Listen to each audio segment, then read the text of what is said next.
These are certainly the cleanest steps on Madison Avenue. That's how Mr. Day wants them kept. Good morning. Morning.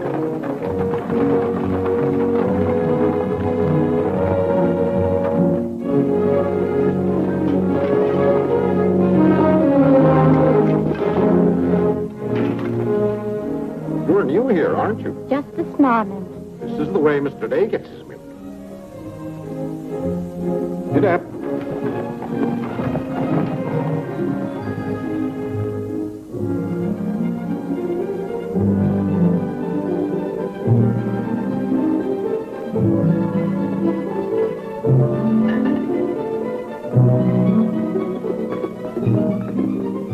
Annie, be careful of this dish. You could burn your hands. And keep the cover on till you're ready to serve them. Mr. Day likes his muffins hot. I'll do that.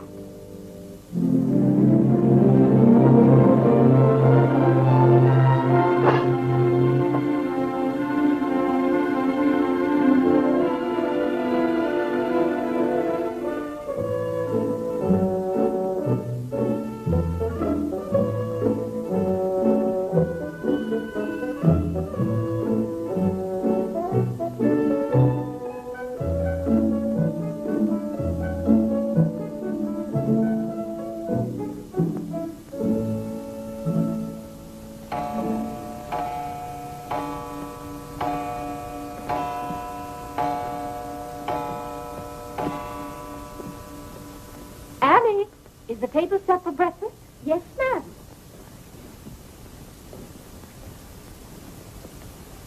Good morning, ma'am. Good morning, Annie. How are you getting along? All right, ma'am. I hope. Now, don't be nervous just because this is your first day. Everything's going to be all right. But I do hope nothing goes wrong. Oh, no, Annie. The cream and sugar go down at this end. Oh, I thought in the center, ma'am. Everyone could reach the mace here. Mr. Day sits here. Oh, excuse me. I didn't know where to place the napkins, ma'am. You can tell by the rings. The boys have their initials. C for Clarence. He sits here. J for John. Here. W for Whitney. He sits over there, next to his father. And the one with the little dog on it is Harlan's, of course. He's the baby.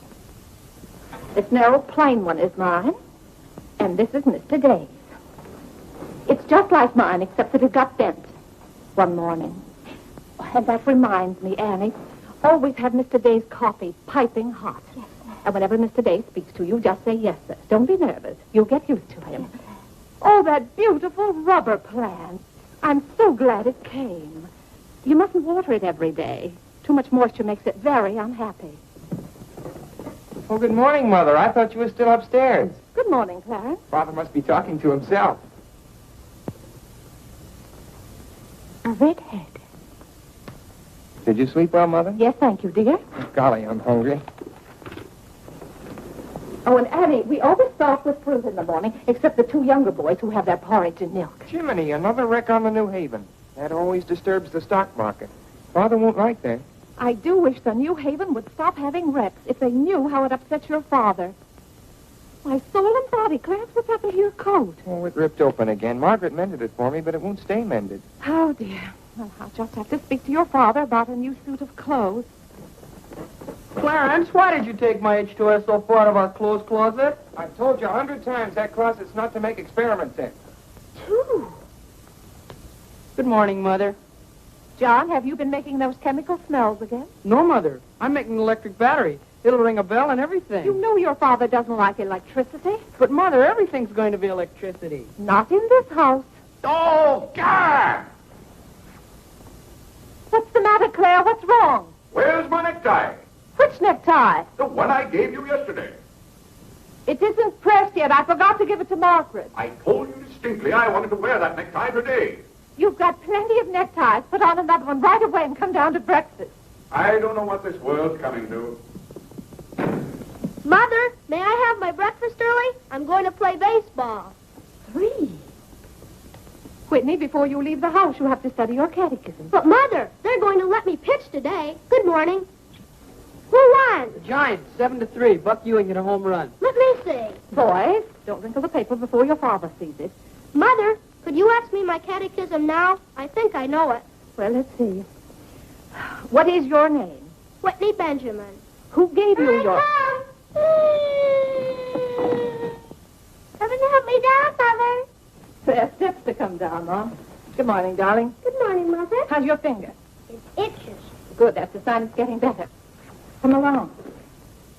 Oh. Let's see, what was I doing? Oh, yes, the catechism. Who gave you your name? My sponsors in baptism, wherein I was made a member of Christ, the child of God, and an inheritor of the kingdom of heaven. Mother, if I hadn't been baptized, wouldn't I have any name? Not in the sight of the church. What did your sponsors then for you? They did promise and vow 3 things in my name. First, that I should renounce the devil and all his works, the lawful vanity of this wicked world, and all the sinful lusts of the flesh. And secondly, that I would keep all the articles of the Christian faith. And thirdly, that I should keep God's holy will and commandments, and walk in the same all the days of my... Good morning, boys. Good morning. Good morning. Morning, Father. Father. Morning, Vinny. Have a good night? Yes, thank you, Claire. Good. Sit down, boys. What's that thing doing in here? Claire, that's our new rubber plant. Place for rubber plants is on the equator. Take that object out, Catherine. You're not Catherine? No, sir. Good. Never liked Catherine anyway. Thank you, sir. Put it somewhere else, Annie, but not too near a window. Sit down, Harlan. Thank you, dear.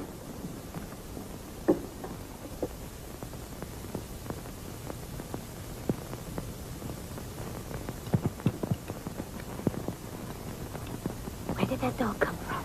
She'll behave, Mother. I'll talk to her. What did you say? Claire, that new suit looks very nice. Blasted tight. You put on a little weight, dear. Well, I weigh just the same as I always have. Well, Clarence has just managed to ruin the only decent suit he has. I'm sorry, but I'm afraid he'll need a new suit of clothes. Vinny, Clarence has to learn not to be so hard on his clothes. But, Father, I When thought... you start in Yale in the fall, you'll be completely outfitted. But nothing this summer. Can't I have one of your old suits cut down for me? Every suit I own still has plenty of wear in it. I wear my clothes until they're worn out. Well, if you want your clothes worn out, Claire, you'll wear them out much faster than you can. Yes, and, Father, you never get a chance to wear yours out. Every time you get a new batch of clothes, Mother sends the old ones to the missionary barrel. I guess I'm just as good as any old missionary. Clarence, before you compare yourself to a missionary, remember the sacrifices they made. Oh, I don't know, Vinny. I think my clothes would look better on Clarence than on some Hottentot. Have that dark sack suit of mine cut down to fit you. Oh, thank you, Father. One of Father's suits. Thank you, sir. In return for that, Clarence, I want you to practice more often on your violin. Whitney, don't eat so fast. Well, Father, I'm going to pitch today. But before I go, I have to study my catechism. What do you bother with that for? Because if he doesn't know his catechism, he can't be confirmed. But Vinny, Whitney's going to pitch today. He can be confirmed any old time. Claire, sometimes it seems to me you don't care whether your children get to heaven or not. Oh, Whitney will get to heaven all right. I'll be there before you are, Whitney. I'll see that you get in. And Whitney, when we get to heaven, we'll organize a baseball team of our own. Good. It'd be just like you to try and run things up there. Yeah, from all I've heard about heaven, it seems to be a pretty unbusinesslike place. They could probably use a good man like me. What makes you so sure they'll let you into heaven? Well, if they don't, I'll certainly raise that devil of a row. Claire, I do hope you'll behave when you get to heaven. Now, Vinny. Vinny, how many times have I asked you not to engage a maid who doesn't know how to serve properly? Claire, can't you see she's new and doing her best? How can I serve myself when she's holding that platter over my head? Hold it lower, Annie. What became of the one we had yesterday? I don't know why you can't keep a maid. Oh, you don't. Why on earth can't you run your house the way I run my office? All I want is service.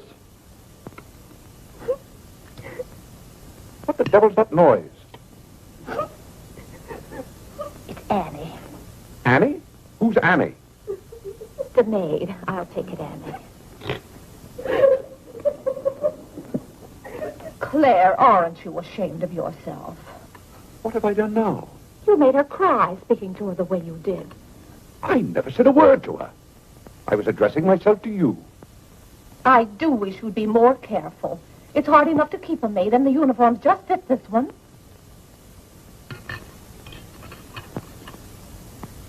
What's the matter, Claire? What's wrong?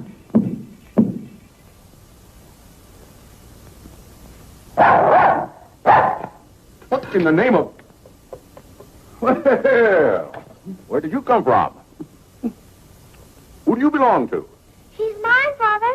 Her name is Princess. Looks more like a prince to me. What's wanted? Margaret, this bacon's good. Oh, Well, it's good. yes, sir. Arlen, how's that finger? Come here, let me see it. Yes, Father. Ah, yes, that's healing nicely. I guess you'll know the next time that cats don't like to be hugged. It's all right to stroke them, but don't squeeze them. Now go back and finish your oatmeal. I don't like oatmeal. Go on and finish it. It's good for you. But I don't like it. I'll tell you what you like and what you don't like. You're not old enough to know about such things. You've no business not to like oatmeal. It's good. I hate it. That's enough. We won't discuss it. Eat that oatmeal at once.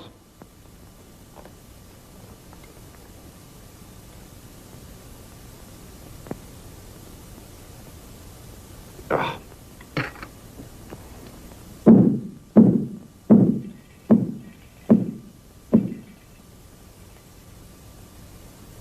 John, that letter's for your mother. I finished my oatmeal, Father. May I be excused? Yes, Whitney, you may go. It's a good game. I will. Whitney? Yes, Mother. My catechism. Never mind this morning, darling. Run along. Thank you, Mother. What's wanted? Margaret, what is this? Coffee, sir. It is not coffee. You couldn't possibly take water and coffee beans and arrive at that. It's slops, that's what it is. Slops. Take it away. I come down to this table every morning hungry. Well, if you're hungry, Claire, why aren't you eating your breakfast? I am. Aunt Judith wants me to come up and visit her. Now, Vinny, I want no more relatives in this house. We are going to live here by ourselves, in peace and comfort. Claire, I was saying Aunt Judith wants me to visit her. Oh. Eat your oatmeal, dear. Well, what on earth is this? Dear friend Day, we are assigning you the exclusive rights to Staten Island for selling the Gem Home Pop-Up of popcorn. I think that's for me, Father. But then why isn't it addressed to Clarence Day, Jr.? Oh, it is. I wouldn't get mixed up in popcorn, Clarence. It's too indigestible. Confound it, another wreck on the New Haven. If you please, ma'am, there's $1 due on a package. It's from Lewis and Conger's. Oh, yes, those kitchen knives I ordered. Make a memorandum of that, Vinny. $1, and whatever it was for. Of course, Claire. I must have a record of what is spent running this house. I've never understood what good a record is after the money's gone. There's just $1, Margaret. Vinny, this house must be run on a business basis. Of course, dear. That's what the household accounts are for. Oh, Claire, it's 8:30. You don't want to be late at the office. Plenty of time. Annie, clear the table now. Mom, I'll do that. Clarence, John. Yes, Mother? You boys go up and move the small bureau from my room into yours. Who's coming? Cousin Cora, and she's bringing a friend with her, a young girl. A girl? You'll have to help entertain her, Clarence. Oh, Mother, do I have to? Wait till Father finds out we've got visitors. There'll be a rumpus. John, don't criticize your father. He's very hospitable. After he gets used to the idea. I like coffee. I like tea. I like the girls, and the girls like me. Well, I don't like girls, and they don't like me. Oh, God! Go on, boys, go on. What's the matter, Claire? What's wrong? How did that get in this room? Now, Claire, how was the new maid to know? Well, keep that abomination out of here. All right, I'll take it. Oh, Claire, dear, I'm afraid I'm going to need some more money. You were complaining about the coffee this morning. Well, that nice French drip coffee pot is broken, and you know how it got broken. Yeah, never mind that, Vinny. As I remember, that coffee pot cost $5 and something. I'll give you $6. When you get it, Vinny, enter the exact amount in the ledger. Of course, Claire. We can't go on month after month having the household accounts in such a mess. No, and I thought of a system that will make my bookkeeping perfect. Well, I'm certainly relieved to hear that. All we have to do is open charge accounts everywhere, and the stores will do my bookkeeping for me. Now, wait a minute, Minnie. Then, when the bills come in, you'd know exactly where your money had gone. Yes, I certainly would. Minnie, we get enough bills as it is. Claire, dear, don't you hate those arguments we have every month? I certainly do. Not to have those, I should think, would be worth something to you. Well, I'll open an account at Lewis & Conger's and one at McCreary's to start with. Thank you, Claire. We'll see how it works out. Thank you. Oh, the rector's coming to tea today. The rector? Well, I'm glad you warned me. I'll go to the club. Don't expect me home until dinner time. Claire, dear, I do wish you'd take a little more interest in the church. Getting me into heaven is your business, Vinnie. If there's anything wrong with my ticket when I get there, you can fix it up. Everybody loves you so much, I'm sure God must too. I'll do my best, Claire. It wouldn't be heaven without you. If you're there, Vinnie, I'll manage to get in some way, even if I have to climb the fence.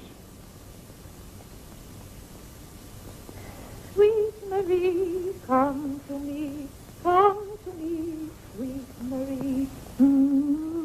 Margaret! Margaret! Oh, yeah! What's the matter, Claire? What's wrong? Why did God make so many dumb fools and Democrats? Oh, politics. Yes, but it's taking the bread out of our mouths. Honest Hugh Grant. Honest Bah. Fine mayor you've turned out to be. If you can't run this city without raising taxes every 5 minutes, you'd better get out. Let someone who can. Richard Coker's running this town, and you're just his cat's paw. Tell me this. Are these increased taxes going into public improvements, or are they going into graft? Answer me that honestly if you can, Mr. Honest Hugh Grant. You can't. I thought so. Bah. You were elected to office on the promise that you would put an end to all this thievery and corruption. Have you put an end to it? No. You've encouraged it. Every day there's some new raid on the public treasury. If you don't stop plundering the pocketbooks of the good citizens of New York, we're going to throw you and your boodle board of aldermen out of office. I'm warning you for the last time. Robbery. That's what it is. Highway robbery. Annie. If Annie. you think we're going to submit to this... Take this fresh cup of coffee in to Mr. Day. Tell you, sir. Mr. Dave's We got as a the owners visitor. of New York City are not going to tolerate these conditions any Nonsense. longer. Run along in there. We pay you a good round sum to watch after our interests, and all we get is inefficiency. I know you're an nincompoop, and I strongly suspect you of being a scalawag. You're not going to escape your legal responsibilities. Legal responsibilities? By gad, I mean criminal responsibilities. Don't think for 1 minute we're going to let you escape. We're going to throw you into jail.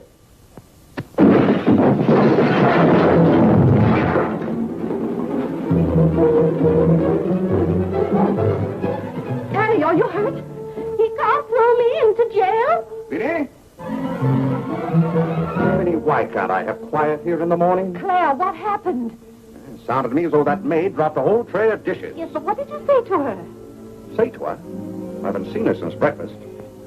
I've got to get to the office. Oh, yes, Claire, you don't want to be late. I'll be home in plenty of time for dinner. Why don't we have chicken fricassee tonight? Well, Claire, chicken's gone up. It's 8 cents a pound.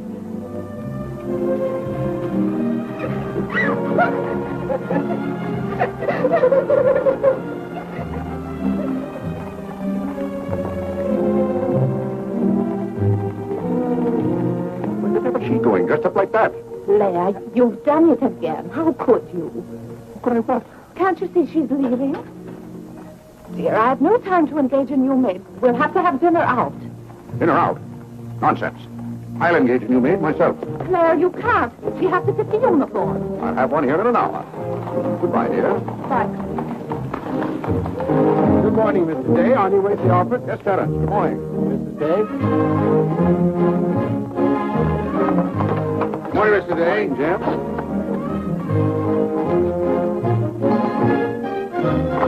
Get in.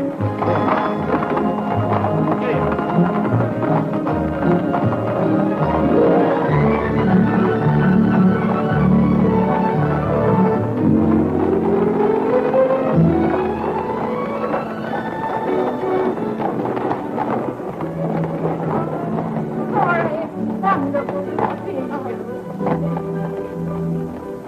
Vinny, I declare you're getting younger and prettier every year. Oh, this is Mary Skinner. Aunt Skinner's daughter. My goodness, I never would have known you. Just leave your things out here and come right on in. I heard my father talk so much about you. Did he tell you how he used to dip my pigtails in the inkwell at school? What's the news in Pleasantville, Cora? Oh, Vinny, I have so much to tell you. We wrote you that Aunt Carrie broke her hip. Yes. That was the night that Robert Ingersoll lectured. Of course, she couldn't get there, but It was a good thing for Mr. Ingersoll she didn't. How do you do, Cousin Cora? Oh, Clarence. My. No, Cora, this is John. John, why, how you've grown. You'll be a man before your mother. John, this is Mary Skinner. How do you do? How do you do? Vinny, everybody in Pleasantville sends their love. Grandpa Everett, Cousin Edith, Aunt Hattie, the Taylors. Oh, just everybody. Cora, how is Grandpa Everett? Oh, he hasn't been at all well. You know he only has one kidney, and that's floating. How do you do, Cousin Cora? I'm glad to see you. This can't be Clarence. Yes, it is. My. My goodness, every time I see you boys, you've grown another foot. Let's see, you're going to St. Paul's now, aren't you? St. Paul's? I was through with St. Paul's long ago. I'm starting in Yale this fall. Yale? Oh, Mary, this is Clarence, Mary Skinner. How do you do? Oh, this is Mary's first trip to New York. Yes, it is. It's her first trip. We'll have to show Mary around. Oh, I tell you, I'll ask Mr. Day to take us all to Delmonico's for dinner tonight. Delmonico's? Think of that, Mary. Delmonico's. And Cousin Clara's such a wonderful host. Well, I know you girls want to freshen up, so come upstairs. Clarence, get their bags.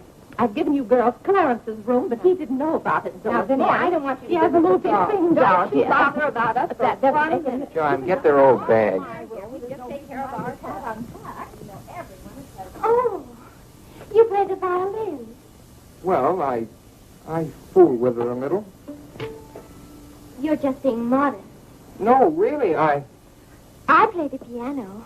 Not awfully well, but... Now, you're being modest. Do you ever play duet? Well, I haven't up to now. Neither have I. Up to now.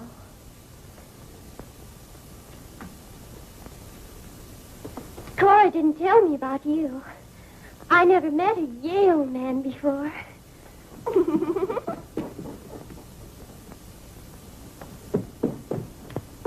What's happened to you? Nothing. I feel fine.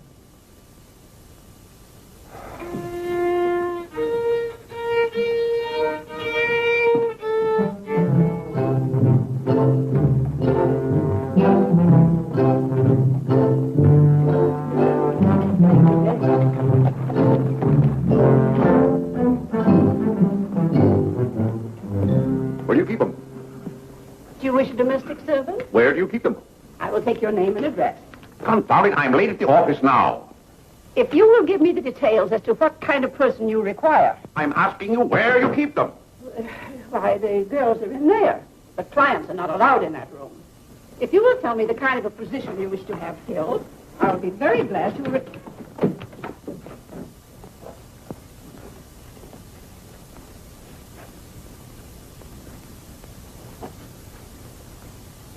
You stand up, please. Sir, this is quite against the rules. I must know what you want the girl for. I'll take that one. What's your name? Hilda, sir. Hilda, you go right over to 420 Madison Avenue. I will, sir. That's all, thank you. Sir, before I can let any girl go from this establishment, I must know the character of the home in which she will be employed. Madam, I am the character of my home. My duty toward my neighbor is to love him as myself and to do unto all men as They should do unto me. as they should do unto me. To He really knows it. Well, he's done very well for so young a boy. May I go now? Yes, darling. Thank you, Dr. Lloyd. Not at all. Come on, Harlan. Wait for me. Ah, you and Mr. Day must be very proud of your children. I was hoping I'd find Mr. Day at home this afternoon. Well, he's usually home from the office by this time. Perhaps he's gone for a gallop in the park. It's such a fine day. He's very fond of horseback riding, I believe. Oh, yes. Tell me, has he ever been thrown from a horse? Oh, no. No horse would throw Mr. Day. I just thought he might have had some accident. I notice he never kneels in church. Oh, that's no accident. But I don't want you to think he doesn't pray. He does. Why, sometimes you can hear him all over the house. But he never kneels. Ah, perhaps that's Mr. Day now. I hardly think so. Oh, the devil, I forgot. Claire, you're just in time for tea. I'll send for some hot water. How are you, Dr. Lloyd? It's a great pleasure to have a visit with you, Mr. Day. Mother, are they back yet? No, Clarence, no. Except for a brief glimpse on the Sabbath, I don't see much of you. Well, Claire, did you have a busy day at the office? Devilishly busy. Claire. A very busy day. Tired out. How a man can get tired just sitting at a desk all day, I don't know. I suppose Wall Street is just as much a mystery to you as it is to me, Dr. Lloyd. No, it's all very clear to me. My mind often goes to the businessman. The picture I'm most fond of is when I envision him at the close of the day's work. I see him pausing in his toil, and it comes over him that all those figures of profit and loss are without importance or consequence. Vanity and dust. Well, I'll be... Claire? Yes, ma'am. Delia, some more hot water, please. Yes, ma'am. Who's that? The new maid. Where's the one I sent this morning? The uniform didn't fit. I like the one I picked out better. Claire, Dr. Lloyd wants to tell us about the plans for the new edifice. The new what? The new church. You knew we were planning to build a new church. Of course, we're going to have to raise a large sum of money. Well, personally, I'm against the church hop, skipping, and jumping all over the town. So any contribution I make will have to be a small one. The amount everyone is to subscribe has already been decided. Who decided it? After considerable thought, we voted that our supporting members should each contribute a sum equal to the cost of their pew. I paid $5,000 for my pew. Yes, Claire, that makes our contribution $5,000. That's robbery. Do you know what that pew was worth today? $3,000. That's what the last one sold for. I've taken a dead loss of $2,000 on that pew already.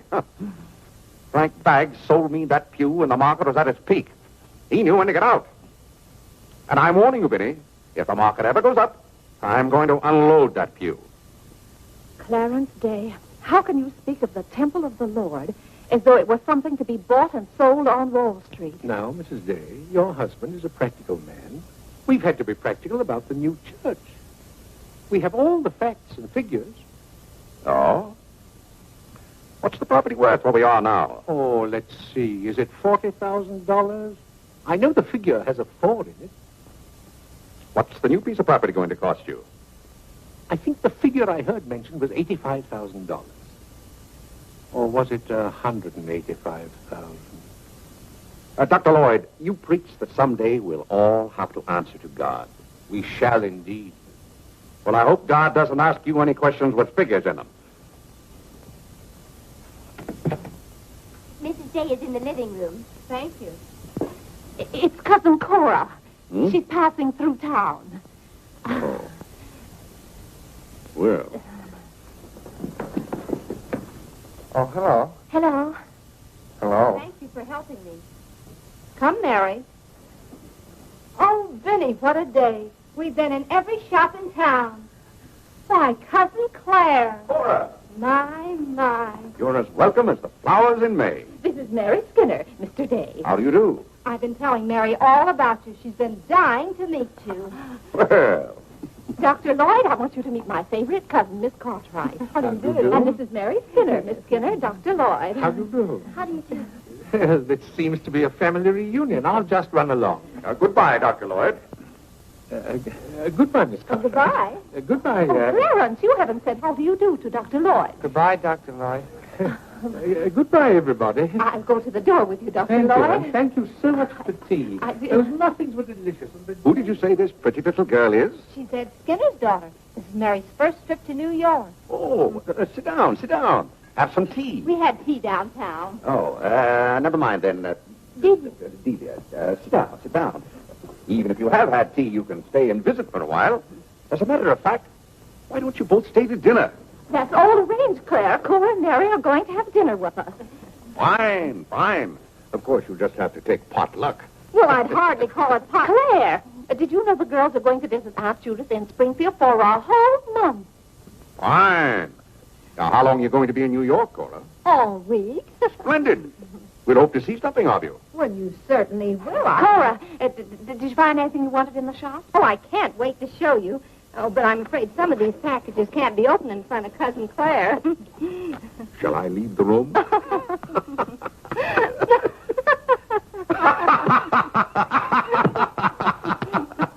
Oh, Clarence, would you take the package in the hall up to our room, or should I say your room? Wasn't it nice of Clarence to give up his room to us for a whole week? Cora, come on, I just can't wait to see what's in those packages. Well, we'll be back soon. Vinny, I wish to speak to you before you go upstairs. I'll be down in just a minute, Claire. I wish to speak to you now. I'll be up in just a minute, Cora. It's all right, Vinny. Come along, Mary. Are those two women encamped in our house? Now, Claire. Answer me, Vinny. Now, Claire, you know... Answer me. Just a minute. Clarence.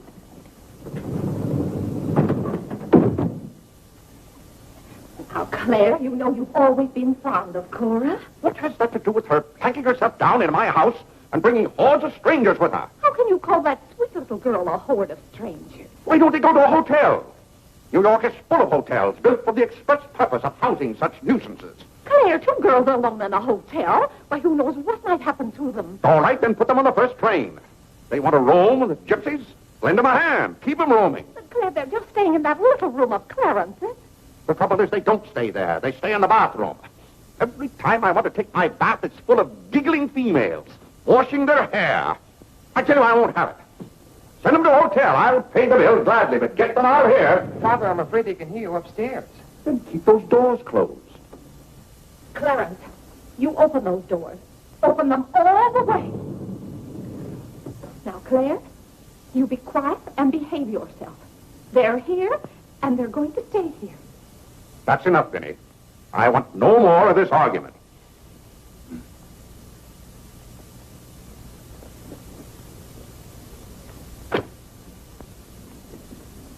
Oh, what I don't understand is why this swarm of locusts always descends on us without any warning. Oh, thunder.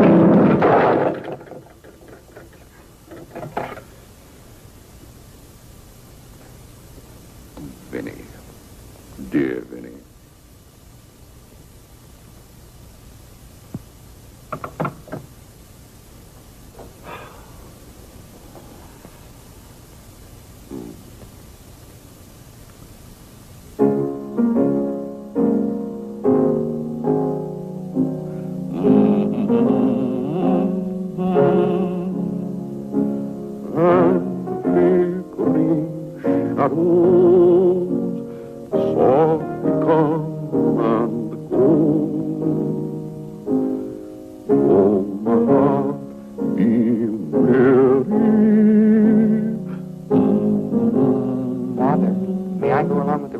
Delmonico's? What's that, Delmonico's? You're taking Mother, Cousin Cora, and Miss Skinner to Delmonico's for dinner tonight. Oh, Gad! I won't have it. I won't have it. I will not have my life arranged for me. I bought this house for my own comfort. I will not submit myself to this indignity. Now, Claire, what's the matter? I won't stand it. By heaven, I won't stand it. Clarence. Do I understand that I am not permitted to have dinner in my own home? Claire, a little change will do you good. I have a home to have dinner in, and any time I can't have dinner at home, this house is for sale. Well, Claire, you can't have dinner here tonight because it isn't ordered. And besides, Cora and Mary want to see something of New York. Well, that's no affair of mine. I am not a guide to Chinatown and the Bowery. Oh, Mr. Day, I just love your house. I could live here forever.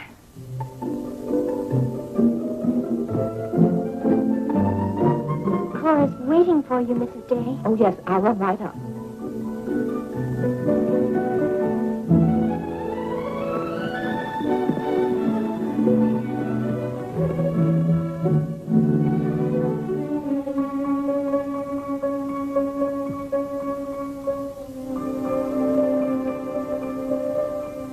I'm glad you like our house, Miss Skinner.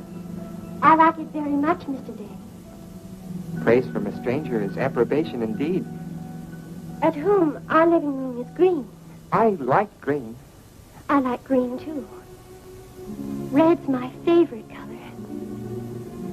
It's an interesting thing about colors. Red's a nice color in a house, too, but outside, too much red would be bad. I mean, for instance, if all the trees and the grass were red. Outside, green's the best color. That's right. I never thought of it that way. But when you do think of it, it's quite a thought. I bet you make your mark at Yale. Oh. My mother wants me to go to college. Do you believe in girls going to college? I guess it's all right if they want to waste that much time. Before they get married, I mean. I'm glad you're fond of music, Mr. Day. Oh, look, a new youth companion. John enjoys the youth companion. John. Won't you sit down? Oh, thank you. It tells all about connecting batteries and series. John, Miss Skinner and I were talking. Oh, that's all right. You won't bother me. Jiminy, that's where I made my mistake. I didn't mix enough blue vitriol with it.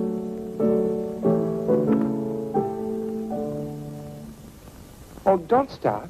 Can you play that? I'm afraid not. Can you play Sweet Genevieve? That's my favorite. Not without my music. Hymns are nice, don't you think? I like this one.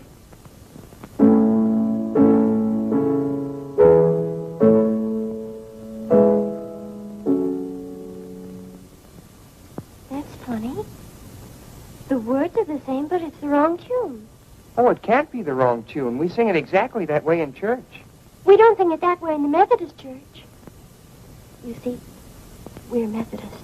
Oh, that's too bad. Oh, I don't mean it's too bad that you're a Methodist. Anybody's got a right to be anything they want, but what I mean is, we're Episcopalians. Yes, I know. Anyway, the words are the same. Shall we begin?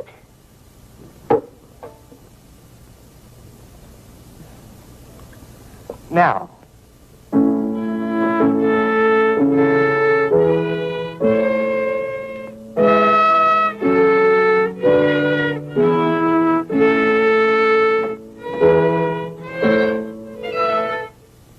Oh, dear.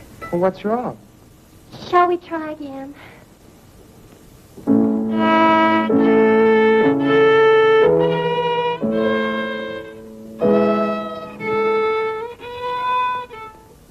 It must be my fault. Oh, no, it's my fault. No, you're the Episcopalian.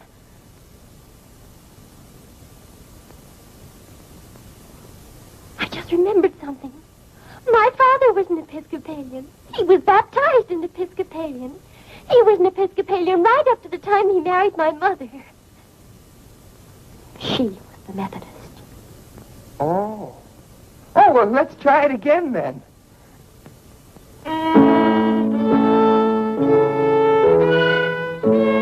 Well, Clarence, if you're going to Delmonico's with us, you'd better get dressed. Am I going to? Jiminy.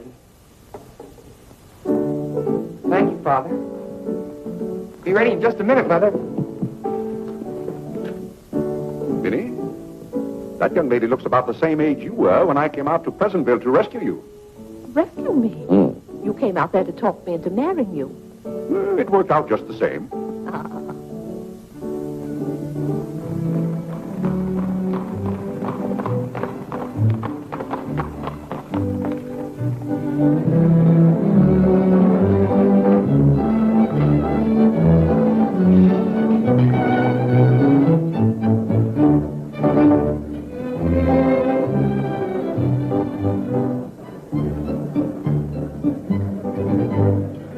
L'addition, François. Oui, monsieur, tout de suite.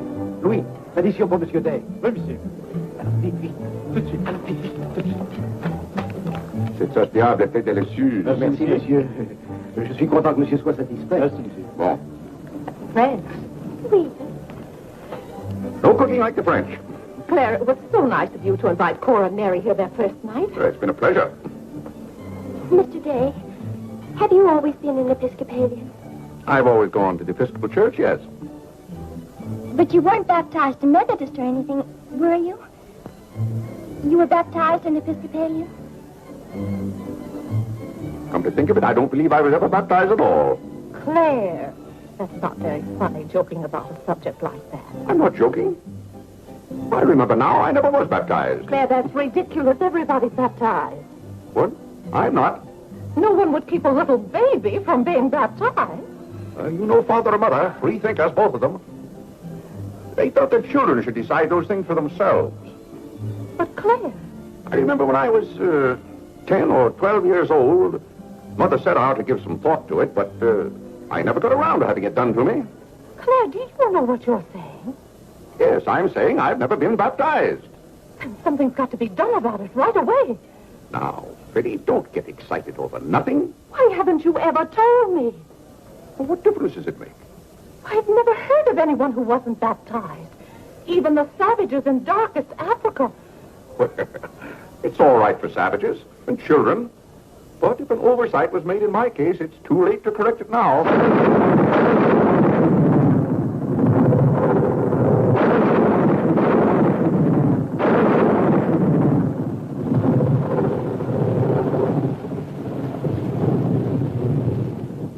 But if you're not baptized, you're not a Christian. Why, confound it, of course I'm a Christian. A mighty good Christian, too. A lot better Christian than those psalm singers in church. But you can't be if you won't be baptized. I won't be baptized, and I will be a Christian. I'll be a Christian in my own way. Claire, don't you want to meet us all in heaven? Of course. And I'm going to. But you can't go to heaven if you're not baptized. Ah, that's a lot of falderall. Clarence Day, don't you blaspheme like that. You're coming to church with me before you go to the office in the morning and be baptized then and there. Vinny, don't be ridiculous. If you think I'm going to stand there and let Dr. Lloyd splash water on me at my age, you're mistaken. No, I'm sleepy. Good night, Vinny.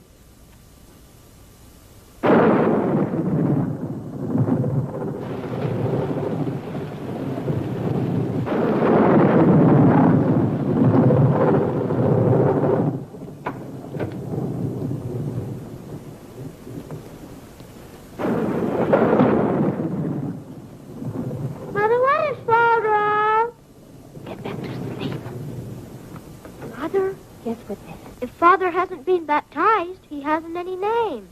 In the sight of the church, he hasn't any name. That's right. Maybe we're not even married.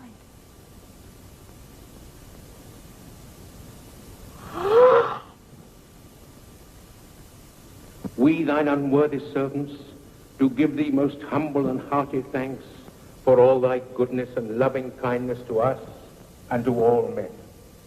We bless thee for our creation, preservation, and all the blessings of this life.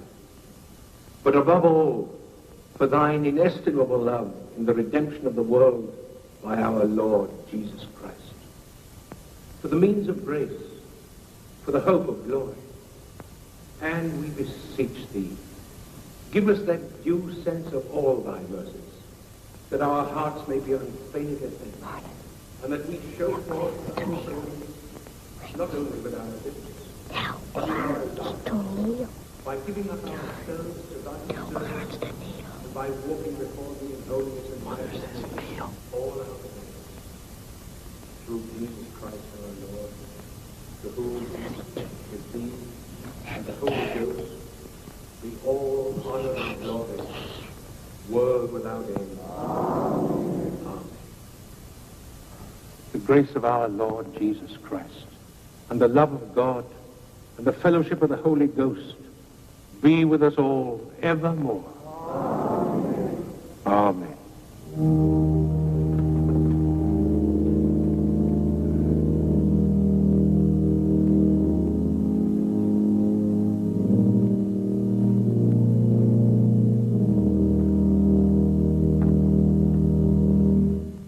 So, my friends, what comfort and security it gives us when we have reached the age of understanding to know that the rite of baptism has not been neglected in our infancy or youth.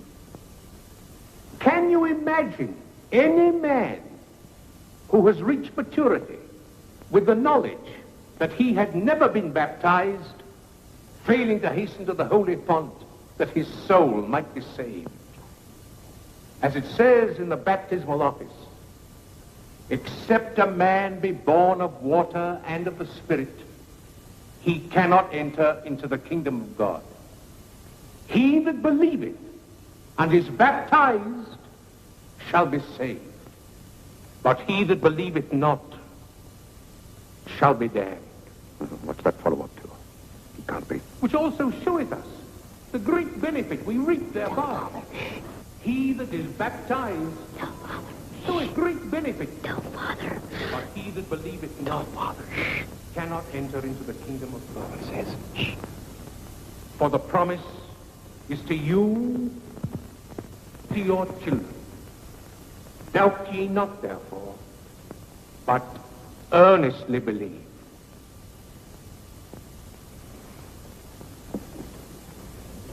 In the name of the Father, and of the Son, and of the Holy Ghost. Amen. Amen.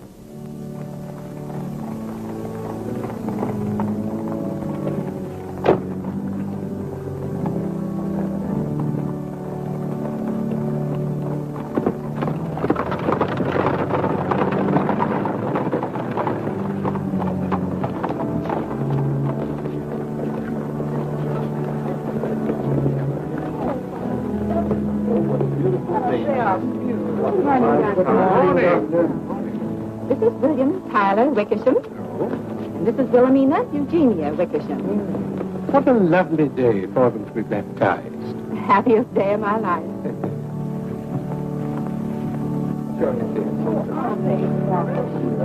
Lovely. Thank you.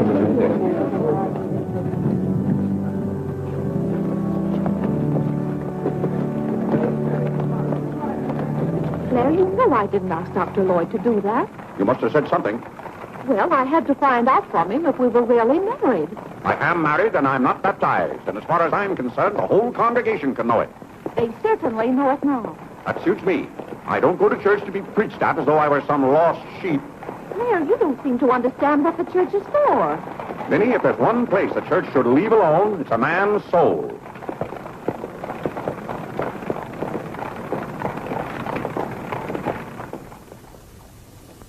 Well, he's going to be baptized, Cora. You mark my word. I just couldn't go to heaven without Claire. Why, I get lonesome for him even when I go to Ohio. It's awfully hard on a woman to love a man like Claire so much. Oh, men are so aggravating. They take everything for granted. They certainly do. You know, I don't believe Claire has come right out and told me he loves me since we've been married. Of course, I know he does because I keep reminding him of it. You have to keep reminding them, Cora. Minnie, the table isn't set for dinner yet. I'll be back in a minute, Cora. We're having it after Cora and Mary go to the train. Their cab's coming at 1 o'clock. Cab? The horse cars go right past the door. But, Claire, they have those heavy bags. Cabs are a waste of money. Well, if dinner's going to be delayed, I'll work on this month's bills. What are they? Now, Claire, it isn't fair to go over the household accounts when you're hungry. Vinny, where are those bills? They're in the library on your desk. Oh. I didn't know dinner was going to be late. No one ever tells me anything in this house. Back home I ride all the time. I love horses. The horse is my favorite animal. Well, goodness, where have you two been? Clarence wanted to show me his grandfather's house. You'll have to hurry and finish your packing. It won't take me long. Can I help you pack? Clarence! Clarence, why did you kneel in church today? I just couldn't. If it's because your father doesn't kneel, you must remember he wasn't brought up to kneel in church. But you were. Has it anything to do with Mary? I know she's a Methodist. Oh, no, Mother Methodist kneel. Mary told me. They don't get up and down so much, but they stay down longer. Clarence, you want to kneel, don't you? Oh, yes, I wanted to kneel today. I tried. You saw me try, but I just couldn't. Is that suit of your father's too tight for you? No, it's not too tight. Well, what is it? Mother, very peculiar things have happened to me since I started to wear this suit.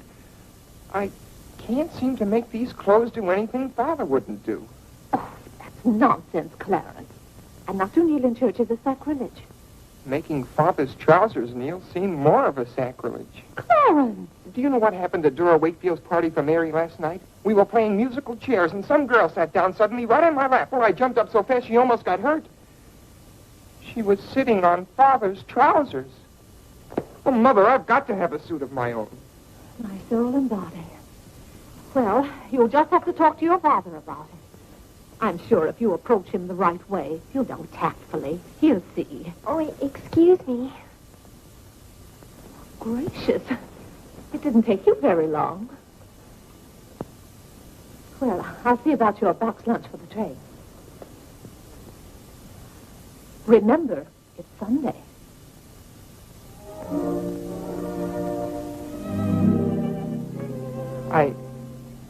I was hoping we could have a few minutes together before you left.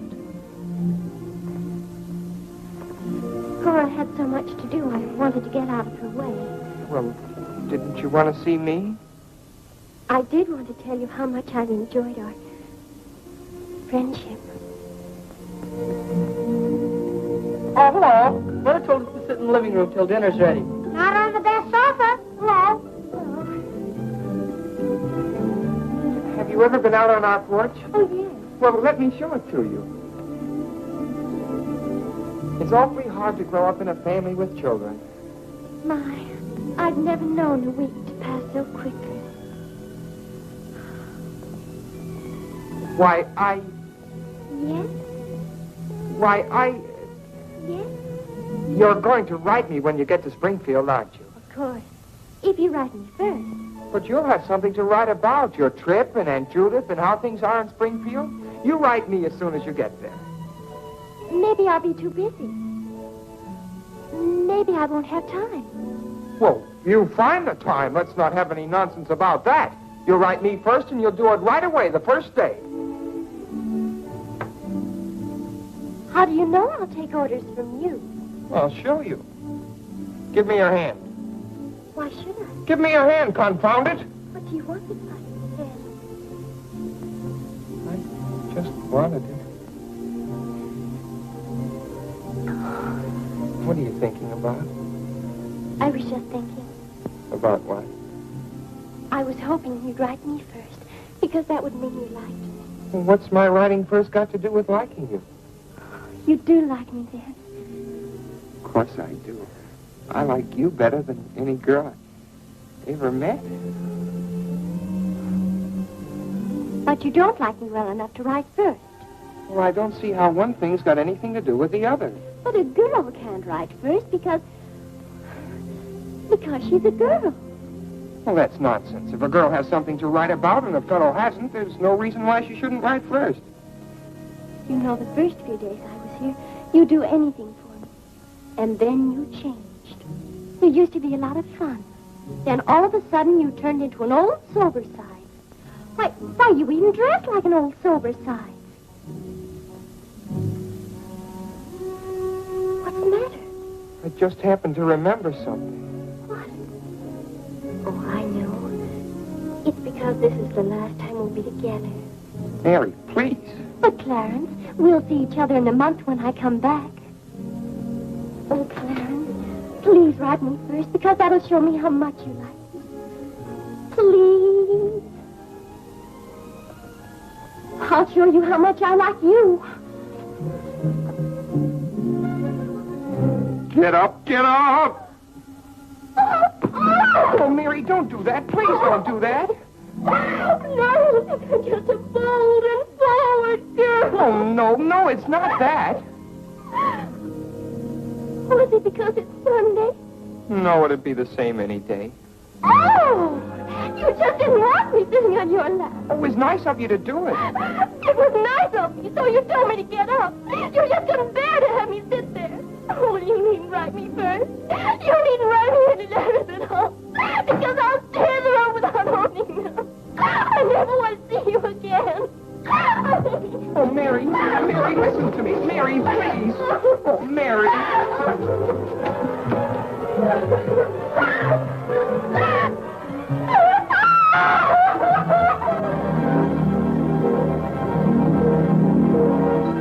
Clarence! Yes, Father? That young lady's crying. She's in tears. What's the meaning of this? I'm sorry, Father. It's all my fault. Nonsense. What's that girl trying to do to you? Oh, no, she wasn't. It was...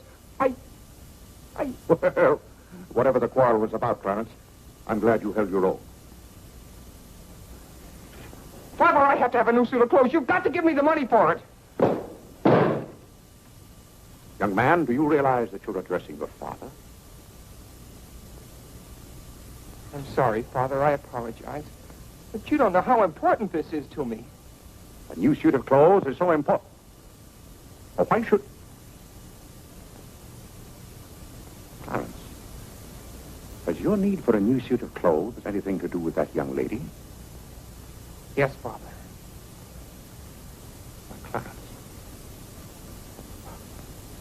this comes as quite a shock to me. What does, Father? You're being so grown up. Still, I might have known if you were going to college this fall. Yes, you're at the age when you'll be meeting girls. Clarence, there are things about women that I think you ought to know. Sit down.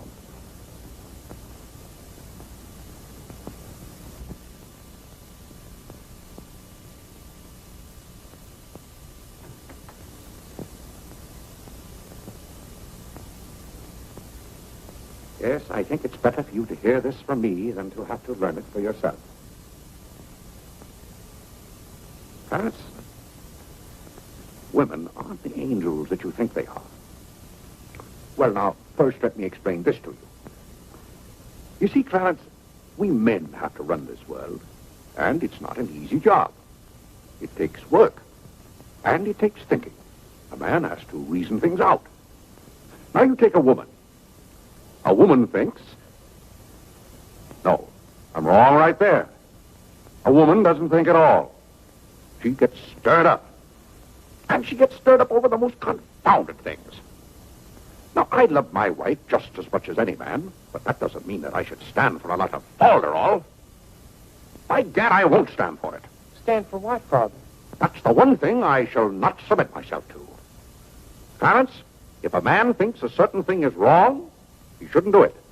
If he thinks it's right, he should do it. Now, that has nothing to do with whether he loves his wife or not. Who says it has, Father? They do. Who, sir? Women. They get stirred up.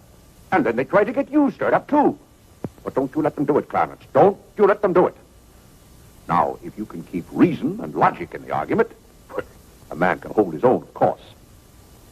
But if they can switch you, pretty soon the argument's about whether you love them or not. I swear I don't know how they do it. But don't you let them, Clarence. Don't you let them. I see what you mean so far, Father. If you don't watch yourself, love can make you do a lot of things you don't want to do. Exactly. But if you do watch out and know just how to handle women, then you'll be all right. All a man has to do is be firm. You know how sometimes I have to be firm with your mother. Yes, but Father, what can you do when they cry? Well, that's quite a question. You just have to make them understand that what you're doing is for their good. I see. Now, Clarence, you know all about women.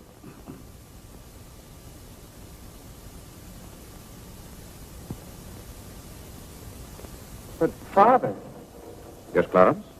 I thought you were going to tell me about... About what? About women. Clarence, there are some things gentlemen don't discuss. I've told you all you need to know. The thing for you to remember is be firm.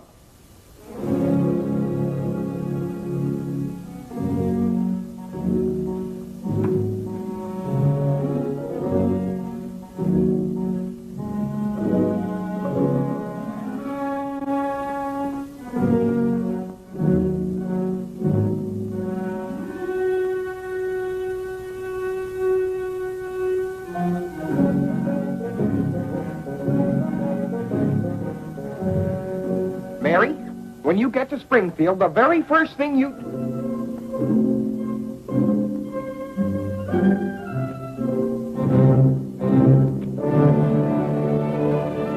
Oh, God! What's the matter, Claire? What's wrong? Sit down, Vinny. Oh, Claire, Cora and Mary are leaving any moment Sit down. now. Vinny, you know I like to live well, and I want my family to live well. But this house must be run on a business basis. I must know how much money I'm spending and what for. For instance, if you recall, a week ago I gave you $6 to buy a new coffee pot. Yes, because you broke the old one. You threw it right on the floor. I'm not talking about that. Now I find here among my... It was a pity to break that nice coffee pot, Claire. It was imported from France, and that little shop has stopped selling them. But what has that They to... said the tariff wouldn't let them, and that's your fault because you're always voting to raise the tariff. The tariff protects America against cheap foreign labor. Now, this bill... The tariff does nothing but put up the prices, and that's hard on everybody, especially the farmer. Vinny, I wish to heaven you wouldn't talk about matters you don't know anything about. I do, too, know about them. Miss Gulick says that every intelligent woman should have some opinion Who, about... may I ask, is Miss Gulick? She's the current events woman I told you about, and the tickets are $1 every Tuesday. Do you mean to tell me that a pack of idle-minded females pay $1 apiece to hear another female gabble about the events of the day? Listen to me if you want to know anything about the events of the day. But you get so excited, Claire. And besides, Miss Gulick says that our president, whom you're always belittling, prays to God for guidance. Vinny, what happened to that $6? What's $6?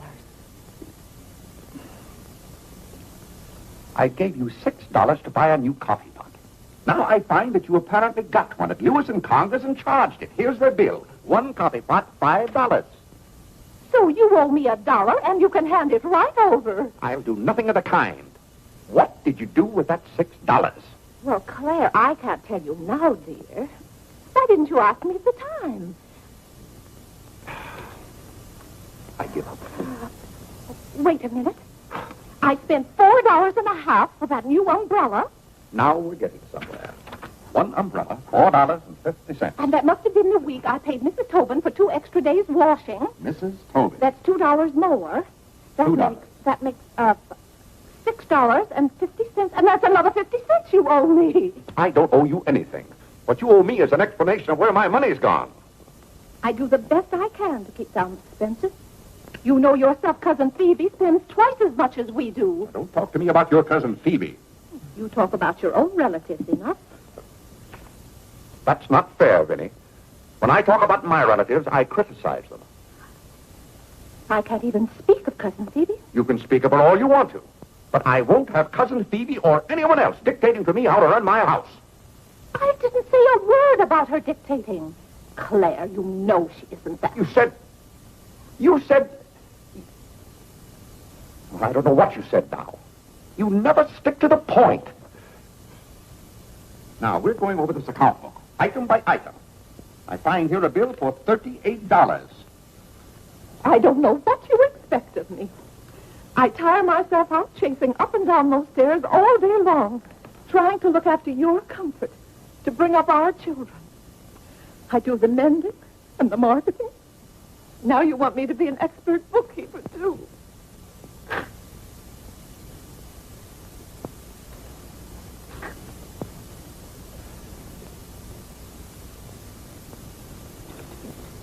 Vinny, I want to be reasonable, but can't you understand? I'm doing all this for your own good. Oh.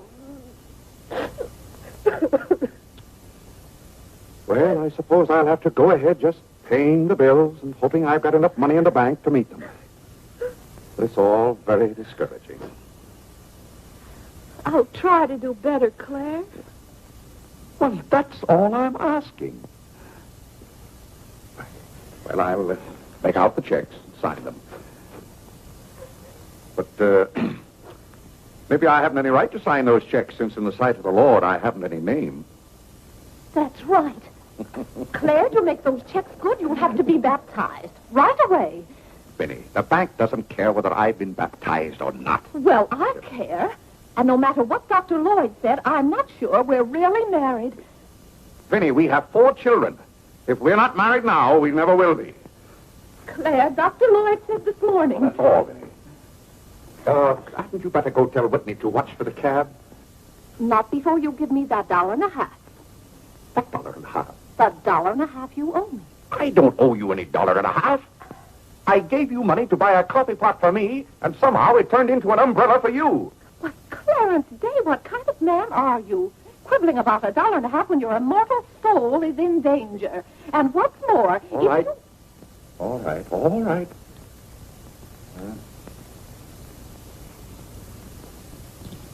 Thank you, Claire. Now the accounts are all straight again.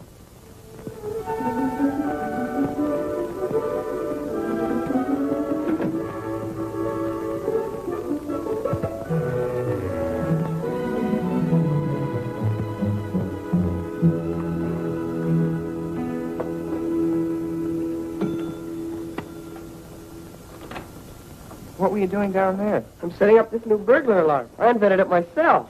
Have you got any money you can lend me? No, you owe me 30 cents now. Well, I'll give you my stamp collection and my piece of John Wilkes Booth finger. How much? Enough to get a new suit of clothes?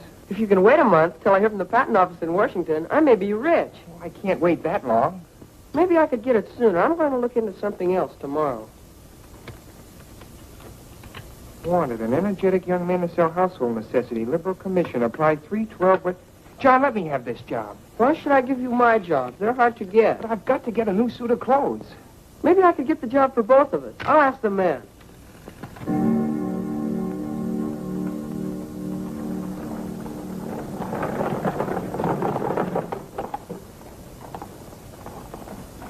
The cab's here, Father. Oh, thank you, Whitney. Vinny, Cora, the cab's here. John, go up and get their bags. Yes, sir. Here's the lunch for the train, sir. Take it out for the cab. Who's that one? It's Ellen. Delia left yesterday. I don't know where your mother finds them. Now, Vinny, don't you let Claire worry about us. We have plenty of time. Take the bags right on out, John. Yes, sir. Well, goodbye, Clarence. It was so nice to see you Goodbye, again. Cousin Cora. Goodbye, Whitney. Now, you be a good boy. Goodbye, Cousin Cora. Goodbye, Harlan. Goodbye. Keep out of mischief. Come along, everybody. Don't keep the cab waiting. Cabs cost money. If there's one thing Mr. Day can't stand, it's to keep a cab waiting. Any waiting to do, there's a waiting room at the Grand Central Depot just for that. Mary, aren't you even going to shake hands with me? I don't think I'd better. You may remember that when I get too close to you, you feel contaminated. Mary, you're going to write to me, aren't you? Are you going to write first? No, Mary. There are times when a man must be firm. Mary, Mother says you better hurry out before Father starts yelling. It's Sunday. Goodbye, John. I'm very happy to have made your acquaintance. Thank you. May I help you? No, thank you. Take care of yourself. Goodbye, Mr. Day. Goodbye, Mary. Goodbye, Mr. Day. I've had a wonderful Goodbye, day. Mary. Bye-bye. Goodbye. Goodbye, Cousin Claire. Goodbye, Cora. Goodbye, Cora.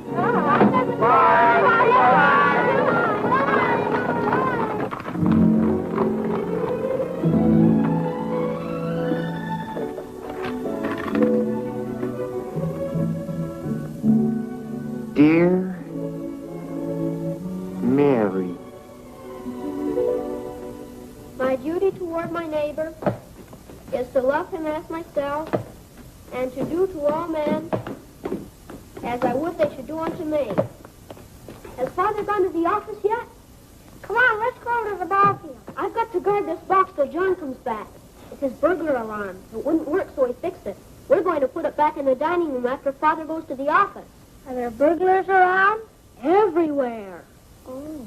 To love, honor, and succor my father and my mother. Why do you have to learn that? Because if I don't, I'll go to hell. Father's going to hell. He is not. Yes, he is, because he isn't baptized. He'll go to hell and burn for 1,000 years. He won't. He won't. He'll be in a lake of fire and brimstone, and 1,000 devils with pitchforks will be poking at him. No, Mother, don't let me. Father will hear you. No, I don't. Come on, you faithful.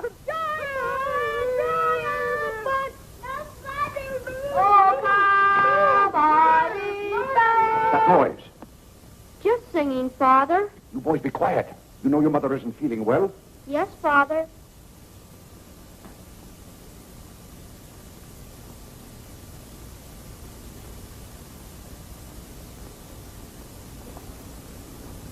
mother say? She said she doesn't want any breakfast. Now, why does your mother do that to me? You know, it just upsets my day when she doesn't come down to breakfast. A special delivery, sir. Thank you. John? Where's John this morning? Well, John had his breakfast early, Father, and went out to see about something. See about what? Well, John and I thought we'd work this summer and earn some money. Good. Work never hurt anyone. It's good for them. But if you're going to work, work hard. King Solomon had the right idea about work. Whatever thy hand findeth to do, Solomon said, do thy doggonedest.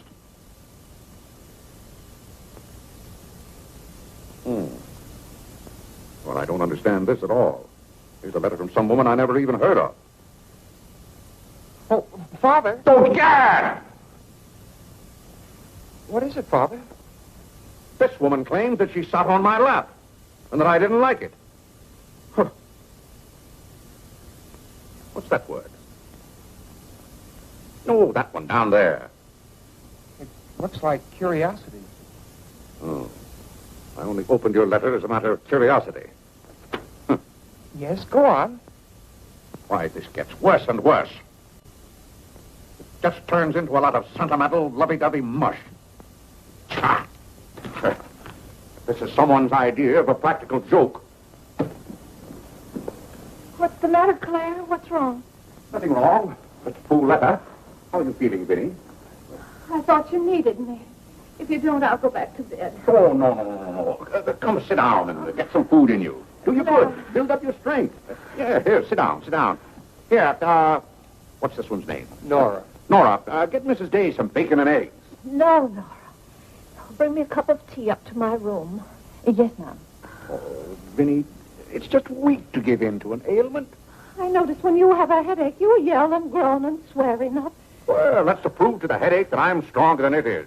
I think I've caught some kind of germ. Some of my friends have had to send for the doctor. The doctor? Oh, poppycock. But Claire, dear, when people are ill, you have to do something. Certainly I have to do something. Cheer them up. That's the way to cure them. How would you go about cheering them up? I'd tell them, bah.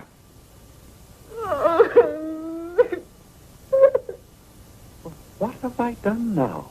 Oh, Claire, hush up.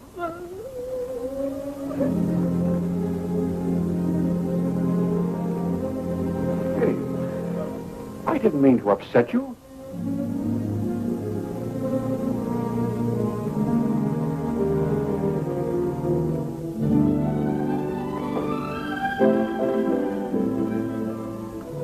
Dear Clarence.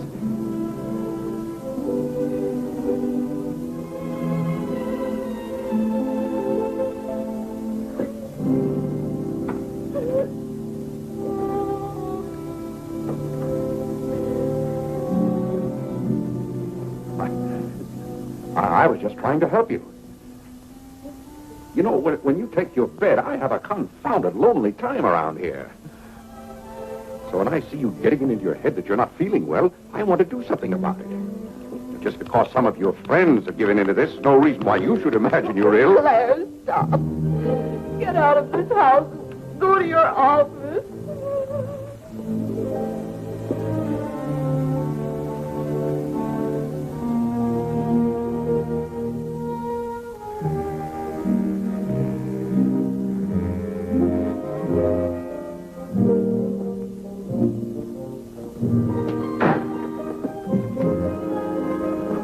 Did you get the job? Yes, for both of us. Look, I've got it with me. What is it? Medicine. Medicine. You took a job for us to go out and sell medicine? But it's wonderful medicine. Look what it cures. A sovereign cure for cold, coughs, catarrh, asthma, quinsy, and sore throat. Poor digestion, summer complaint, colic, dyspepsia, heartburn, and shortness of breath. Lumbago, rheumatism, heart disease, giddiness, and women's complaints.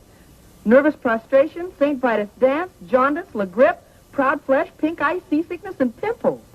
It's made from a secret formula known only to Dr. Bartlett. We get 25 cents commission on every bottle we sell, and he's giving us the territory of all Manhattan Island. Well, lots of fathers and mothers' friends have some of those diseases. Let's start out by calling on them. Yes. Oh, what if they ask us if we use it at our house? Oh, yes, it would be better if we could say we did. Excuse me? Oh, is that the tea for Mrs. Day? Yes. Oh, I'll take it up to her. Thank you. Right away now while it's hot. What's the matter with Mother? I don't know. She was just complaining. Say, it says here it's good for women's complaints. Here.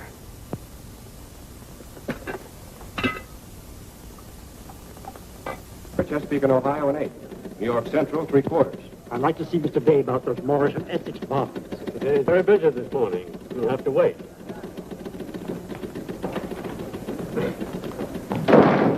Where's Father? Well, Master Whitney, have you come to pay us a visit? Where's Father? He's busy in his office with a customer. Master Whitney! But, Mr. Day, the president of the firm has... Father, you have to come home right away. What's the meaning of this? Who sent you down here? Your mother? No, sir. Mother's ill. She's terribly ill. Did the doctor send you for me? No, sir. It was Margaret. Margaret? Margaret says you're to come home right away and no nonsense. Perkins, go down and stop the first cab you see. A cab, sir? For you, Mr. Day? Yes, I want a cab, and no nonsense. Yes, sir. I'm sorry, Mr. Hopkins.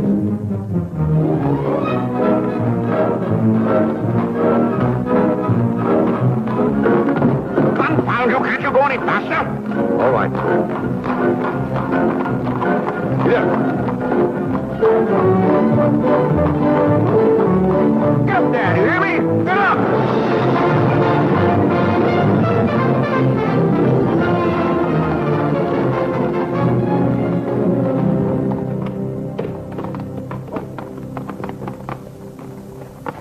Oh, Doctor, how is Mrs. Day? She's a pretty sick woman.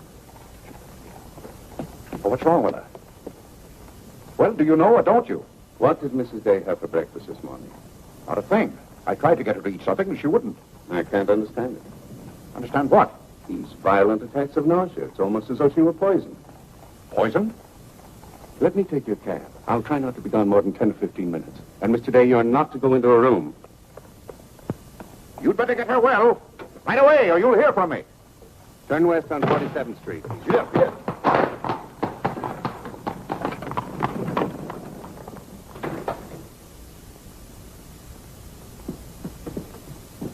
How is Mother?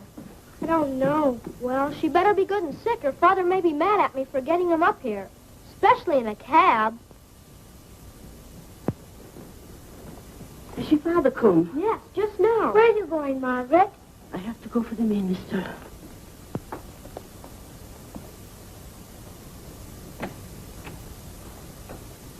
I guess the minister's coming to baptize Father, so I won't have to go to hell. You can't be baptized in a house. You've got to have water. We have lots of water. Not the right kind.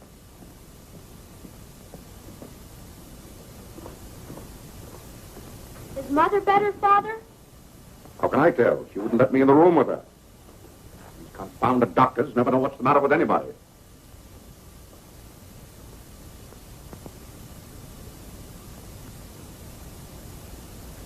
Father, Yes? Mother's going to get well, isn't she? Of course she's going to get well. Father, may we come in? It's lonesome without Mother. Yes, it is Harlem. It's lonesome. Come in, boys.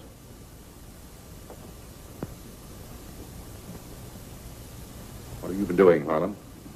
Nothing. They won't let me upstairs. What about you, Whitney? I was supposed to learn the rest of my catechism. Will you hear me, Father? Yes, Whitney, I'll hear you. Start here. How many parts are there in a sacrament? 2. The outward visible sign and the inward spiritual grace.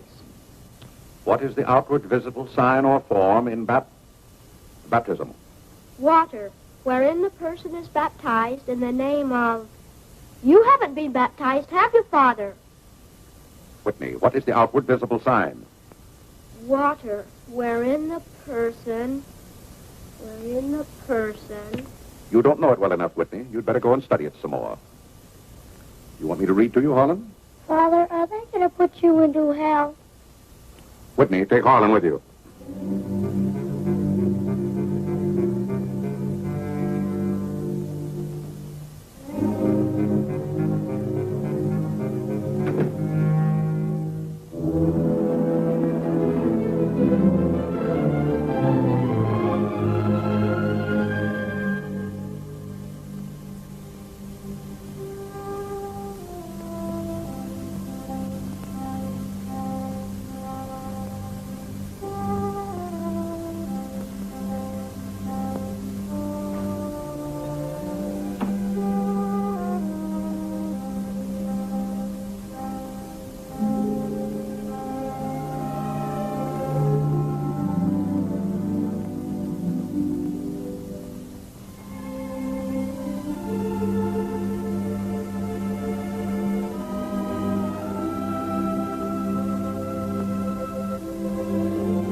Everybody's sending for the doctors. Doctors don't do you any good. Only make you feel worse. All poppycock. Who's ringing that bell? Stop that noise! Stop it, I say! What idiot's ringing that bell? Mr. Day, we must all be quiet. Mrs. Day is very ill. I know she's ill. Go up and see if she needs anything. And what are you doing out of the house? Send for the minister. The minister? He'll be right in. He's paying off the cat.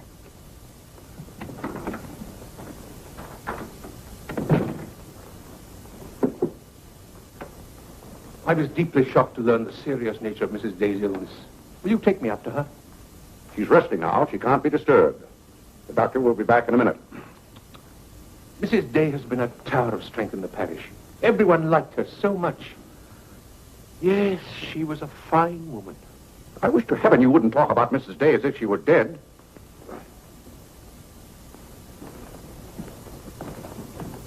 Is the doctor back yet? No. Does she need him? Well, she's kind of restless.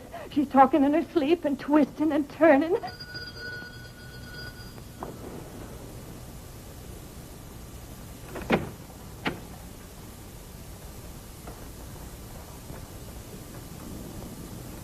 Well, Doctor, it seems to me that was a pretty long 10 minutes. See here, Mr. Day, if I'm to handle this case... How can you handle it if you're out of the house?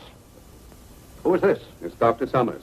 How do you do? I felt that Mrs. Day's condition warranted my getting Dr. Summers here as soon as possible for consultation. I hope that meets with your approval. Yes, of course. Anything that can be done. Upstairs, Doctor. Pardon.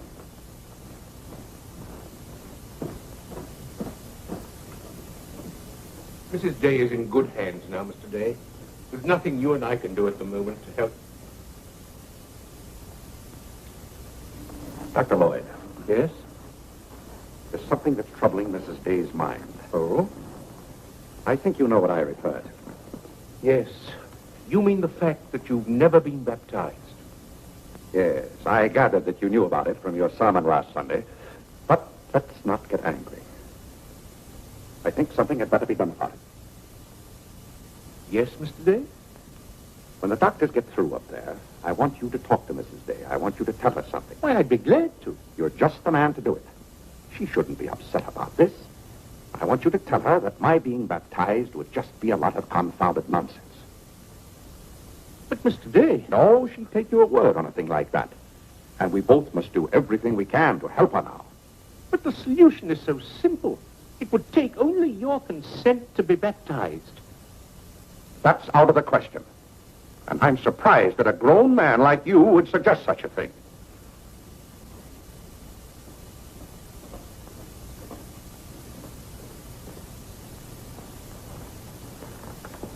Well, Doctor, how is she?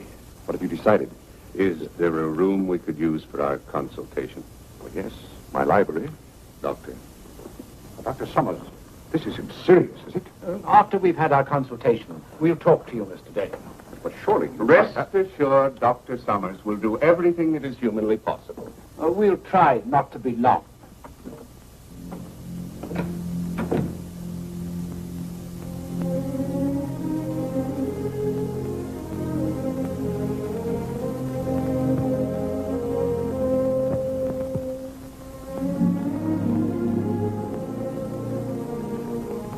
Tell me, this Dr. Summers, he's very highly thought of, isn't he? Oh, yes. Lavinia is seriously... If anyone could help her, he could. Don't you think? Very fine position.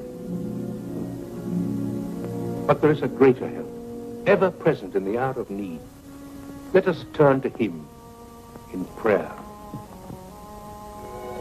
Let us kneel and pray.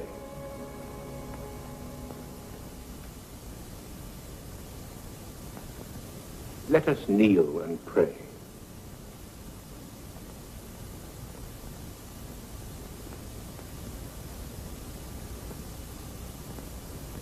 O Lord, look down from heaven.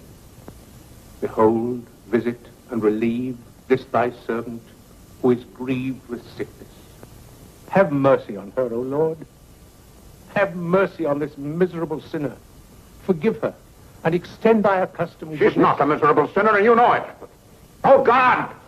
You know Vinny is not a miserable sinner. She's a fine woman. She shouldn't be made to suffer. It's got to stop, I tell you. It's got to stop. Have mercy, I say. Have mercy, I tell you. What's the matter, Claire? What's wrong? Vinny. Vinny, what are you doing down here? You shouldn't be out of bed.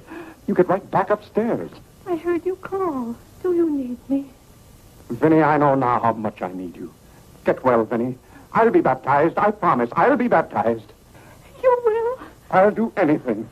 Oh, Claire. We'll go to Europe, just we two. You won't have to worry about the children or the household accounts. Vinny. Don't worry, Mr. Day. She'll be all right now. Bless you for what you have done. What'd I do? You promised to be baptized. I did? Oh, Gad!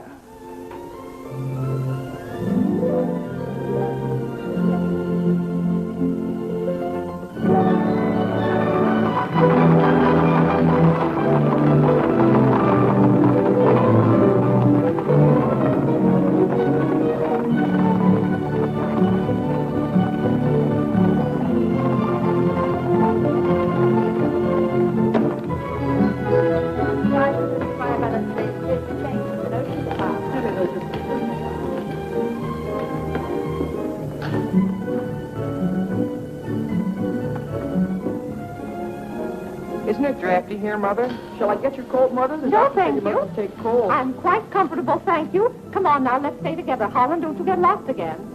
Aren't the hats lovely this year? Ostrich feathers. You wouldn't wear that hat, would you, Mother? I think that's very pretty. I think they're all pretty. Oh, I do need some pink silk thread. Oh, isn't this applique beautiful? Just arrived from Paris, madam. It's charming. What are you looking for, Mother? Oh, I'm just shopping. I think I'll just take a plain one. But this is the very latest. We've only had them in a few days. Remember, Mother, this is your first day out. You mustn't get too tired. No, I'm saving myself, dear. I have to. Cousin Cora's coming tomorrow. She is? Does Father know about it? Not yet. Is Mary coming too? Yes, dear. Helen, don't touch things. I'll bet you knew it. No, Look, I'm Mother, excited. just like Father. Not tomorrow. This is the Aren't the sleeves a little long? Exactly well like across the yours. shoulders. Come on now, Holland. How about Take my the hand. sleeve? Don't get lost again. Do we have any more of this material? Yes, we do. George, Thank I you. want you to touch things. This one is genuine imitation Dresden. The original design by Duryea. John, isn't this the darlingest thing? It's exactly what I've always wanted. How much is this lovely pug dog? $15, ma'am. $15? Gee whiz, Mother. We can buy a real-life bloodhound for $5. Oh, isn't he perfectly adorable? Oh, I shouldn't. I know I shouldn't. This is Dave. Oh, this is Whitehead. How nice to see you. Are you quite recovered? Almost. This is my first day out. We've missed you at the church. You remember Mr. Morley? How do you do, Mrs. How do you do? Mr. Morley preached the Sunday Dr. Lloyd was ill. Oh, yes. I can't tell you how much I enjoyed your sermon. Even my husband enjoyed your sermon. We've just come from the board meeting of the Foreign Mission. I'm taking Mr. Morley home to lunch. I had to drop in here to pick up a purchase. I won't be a minute. Is your parish in the city? Yes, it's on the outskirts. My church is in Audubon Park. Oh, way up there. Oh, are you acquainted in Audubon Park? No, I don't believe we know a soul there.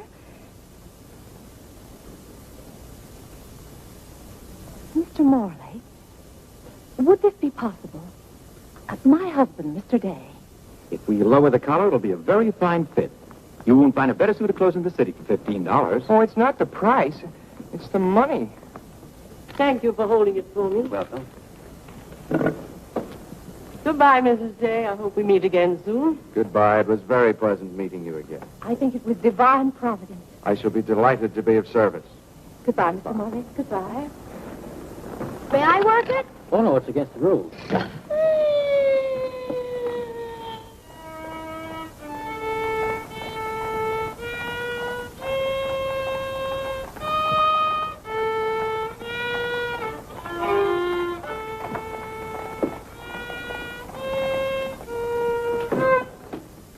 Hello. What did you bring home more medicine for? Dr. Bartlett paid us off, didn't he? Oh, yes. Oh, Jiminy, you scared me. I've got to take $15 right down to McCreary's. I bought a suit there this morning, and I said I'd have the money this afternoon. Gee, that's too bad. What's too bad? Well, you see, Clarence? What? Dr. Bartlett paid us off in medicine. Oh, God! Well, he thanked us, too, for our services to mankind. But my suit, I've got to have it tomorrow. And besides, they're making the alterations. I've got to have $15. Maybe you could offer them 15 bottles of medicine. Oh, they wouldn't take it. McCreary's don't sell medicine. Father! Biddy, I'm home. Good afternoon, sir. How's your mother, Clarence? Oh, the ride this morning did her a lot of good. She'll be well enough to go to church with us next Sunday. Ah, fine. Father, have you noticed I haven't been kneeling down in church lately? Don't let your mother catch you at it. Then I have to have a new suit of clothes right away. That doesn't make sense. I can't do anything in your clothes that you wouldn't do. Well, if my old clothes make you behave yourself, I don't think you want to wear anything else. Oh, no, you're you and I'm me. I want to be myself. I mean, suppose I should want to kneel down in front of a girl. Why, in heaven's name, should you want to do a thing like that? Well, I've got to propose to a girl sometime. Clarence. Well, not right away, but for $15 I can get a good suit of clothes. Clarence, you're beginning to talk as crazy as you... Hello, Vinny. You're feeling better today, huh? Much better, thank you, Claire. You don't have to hurry home from the office every day like this. With business the way it is, there's no use going to the office at all. Yes, you do look better, Vinny. What did you do today? Well, I got a carriage and took the boy for a ride, and we stopped in at McCreary. And, oh, Claire, I've the most wonderful news for you. Who do you think I met? Mr. Morley. Morley? Never heard of him. Remember that nice young minister who substituted for Dr. Lloyd one Sunday? Oh, yes. Bright young fellow. Preached a good, sensible sermon. Short one, too. Ought to be more ministers like him. Well, Claire, his parish is in Audubon Park. You know, way up above Harlem. Nobody knows you up there. You'll be perfectly safe. Safe? Vinny, what the devil are you talking about? I've gone all over everything with Mr. Morley, and he's agreed to baptize you. Oh, he has. The young whippersnapper. Very nice of him. We can go up there any morning. We don't even have to make an appointment. Who said I was going to be baptized at all? Why, Claire, you did. Now, Vinny. You gave me your promise, your sacred promise. You said I'll be baptized. I promise I'll be baptized. Well, what if I did? Claire, aren't you a man of your word? Vinny, we all thought you were dying. So naturally I said that to cheer you up. As a matter of fact, the doctor told me that's what cured you. So it seems to me pretty ungrateful of you to press this matter any further. My being well has nothing to do with it. You gave me your word. You gave the Lord your word. And you're going to march yourself up to Mr. Morley's church some morning before you go to the office and be christened. If you think for 1 minute... What in the name of heaven is that? If you think I'm going to let you add the sin of breaking your solemn and sacred promise... I demand to know what that repulsive object is. It's perfectly plain what it is. It's a pug dog. What is it doing in this house? I wanted it, and I bought it. You spent good money for that? Claire, don't try to change the subject. How much did you pay for that atrocity? I didn't pay anything for it. I charged it. Charged it, I might have known. How much was it? $15. $15? Claire, For that eyesore? don't you call it lovely work of art an eyesore? It will look beautiful sitting on a red cushion by the fireplace in the living room. If that sits in the living room, I won't. Furthermore, I don't even want it in the same house with me. Get it out of here. Claire, you're not going to get out of this room until you set a date for your baptism. I'll tell you one thing. I'll never be baptized as long as that hideous monstrosity is in this house. All right. All right. Clarence. That pug dog goes back this afternoon, and he's christened first thing in the morning. You heard him, didn't you, Clarence? You heard him say that he'd be baptized as soon as I got this pug dog out of the house. You hurry right back to McCreary's with it, and be sure they credit us with $15. Oh, Mother, while we were at McCreary's, I happened to see a suit I'd like very much, and the suit was only $15. Well, Clarence, I'm afraid your suit will have to wait until after I get your father christened. Well, no, I meant that since the suit cost just the same as the pug dog, if I exchanged the pug dog for the suit... Why, yes. Then the suit wouldn't cost your father anything. Why, how bright of you, Clarence, to think of that. I'd better start right away before McCreary's closes. Yes. Now, let's see. If we're going to take your father all the way to Audubon Park, Clarence, on your way back, you stop at the livery stable and tell them to have a cab here at 8 o'clock tomorrow morning. Mother, a cab? Do you think you ought to? We can't walk all the way to Audubon Park. But you know what a cab does to Father. This is a very important occasion. All right. Get one of their best cabs, the kind they use at funerals. Well, those cost $2 an hour, and if Father gets mad... Well, if your father starts to argue in the morning, you remember. Oh, he agreed to it. We both heard him.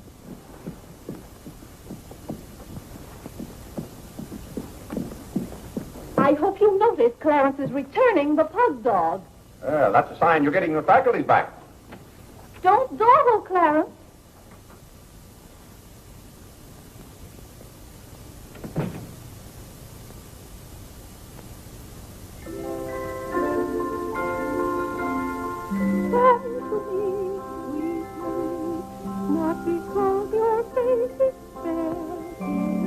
Vinny, it's good to hear you singing again. But your smile so pure and sweet makes my happiness complete. Makes me falter at your feet, sweet Marie. Oh, on the way uptown, I stopped in at Tiffany's and bought you a little something. Thought you might like it. Claire, what a beautiful ring. I'm glad it pleased you. Oh, Claire, how sweet of you. I don't know how to thank you. Well, it's thanks enough to me just to have you up and around again. You know, when you're ill, Vinny, this house is like a tomb. There's no excitement. That's the loveliest ring you ever bought me. Now that I have this, you needn't buy me any more rings. Well, if you don't want any more... What I'd really like now is a nice diamond necklace. Vinny, do you know how much a diamond necklace costs? Yes, I know, Claire, but don't you see, you're giving me this shows I mean a little something to you. Now, a diamond necklace. Good heaven. If you don't know by this time how I feel about you. We've been married for 20 years, and I've loved you every minute of it. What did you say, Claire? I said we've been married for 20 years, and I've loved you every minute of it. But if I have to buy out jewelry stores to prove it, if I haven't shown it to you in my words and actions, I might as well... Well, what have I done now? It's all right, Claire. I'm just so happy. Happy? You said you loved me. This beautiful ring, that's something else I didn't expect. Oh, Claire, I love surprises. But that's another thing I've never understood about you, Vinny. Now, I like to know what to expect. Then I'm prepared to meet it. Yes, I know, Claire, but life would be pretty dull if we always knew what was coming. Well, it's certainly not dull around here. In this house, you never know what's going to hit you tomorrow.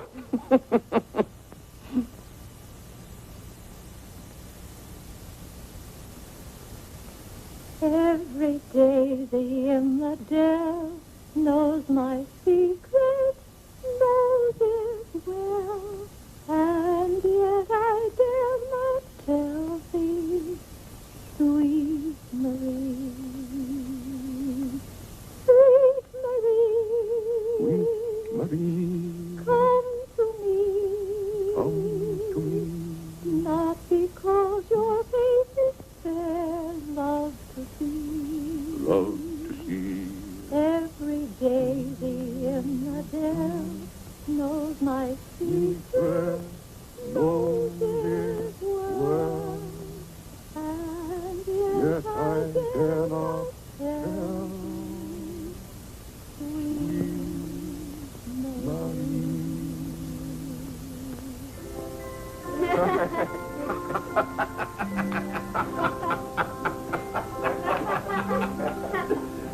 Well, then, Harlan, the very... Who are you? What's your name? Margaret, sir. Can't be Margaret. We've got one Margaret in the house. At home they call me Maggie, sir. All right, Maggie. If her name's Margaret, that's a good sign. Maybe she'll stay a while.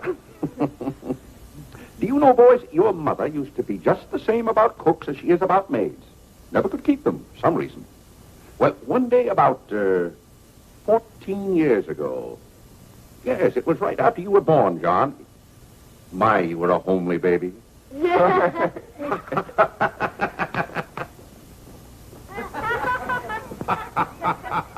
Thank you, Margaret. Good morning, boys. Good morning. Good morning, Mother. Good morning, Claire. Morning, Vinny. Why, you look as though you were dressed for a wedding. Do I, dear? Yes. Have a good night? Yes, thank you, Claire. Sit down, Vinny. Sit down, boys. Oh, thank you, Clarence. Well, seems to me everyone's all dressed up this morning. What's on the program for this fine day? Well, this afternoon, May Lewis's mother is giving a party for everyone in May's dancing class. Harlan's going to that. I don't want to go, Mama. Harlan, don't you want to go to a party and get ice cream and cake? May Lewis always tries to kiss me. When you get a little older, you won't object to girls wanting to kiss you. Will he, Clarence?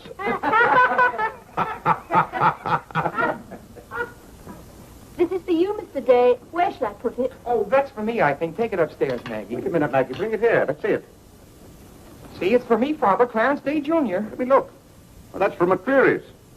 And it's marked charge. What is it? Claire, it's all right. It's nothing for you to worry about. Well, at least I think I should know what's being charged to me. What is it? Claire, stop your fussing. It's a new suit of clothes for Clarence, and it isn't costing you a penny. It's marked charge $15. It's costing me $15. And I told Clarence... Claire, can't you take my word? It isn't costing you a penny. I'd like to have you explain why it isn't.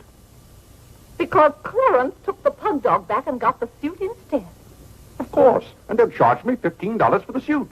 Nonsense, Claire. We gave them the pug dog for the suit, don't you see? Then they've charged me $15 for the pug dog. But, Claire, they can't. We haven't got the pug dog. We sent that back. Well... But... Well, now, wait a minute, Vinny. The suit... Well, there's something wrong with your reasoning. Well, Claire, I'm surprised at you when you're supposed to be so good at figures. That's perfectly clear to me. Vinny, they're going to charge me for one thing or the other. Don't you let them.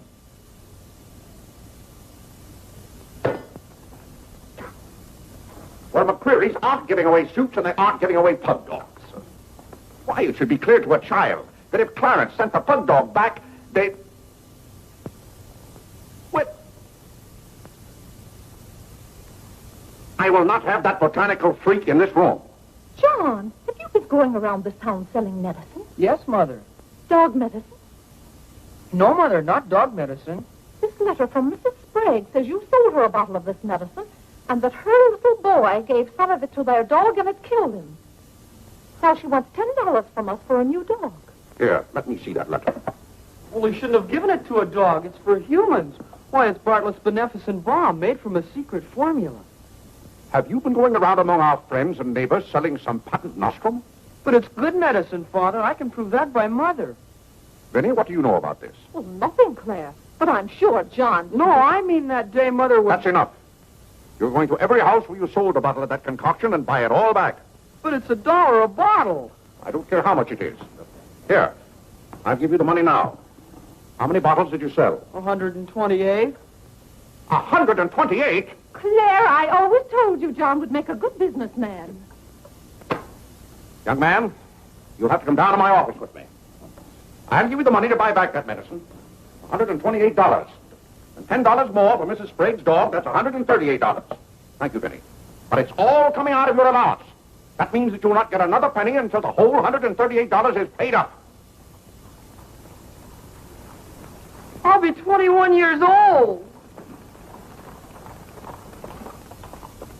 Oh, Gad! What's the matter, Claire? What's wrong?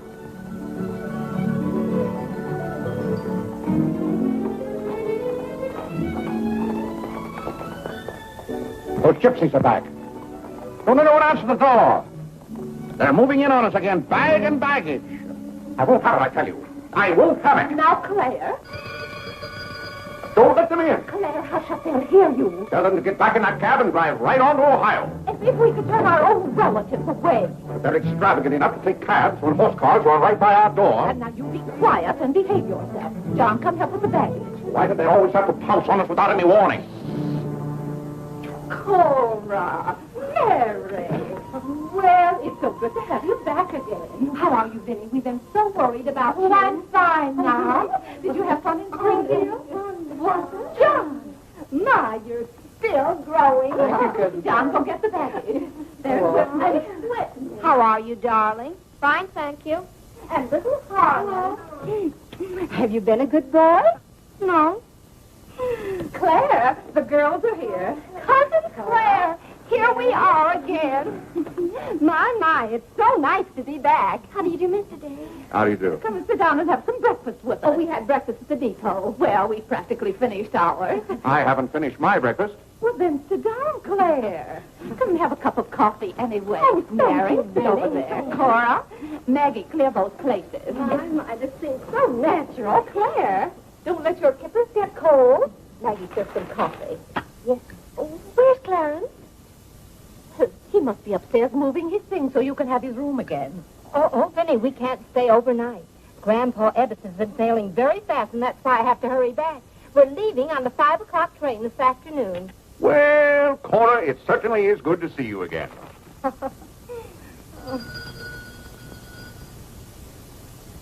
Well, who can that be? Well, this time it can't be another special delivery letter for Clarence. While you were in Springfield, our postman was kept pretty busy. It's the cab, ma'am. Cab? What cab? The cab that's to take us to Audubon Park. Oh? Who's going to Audubon Park? We all are. Cora, the most wonderful thing has happened. Claire is going to be baptized this morning.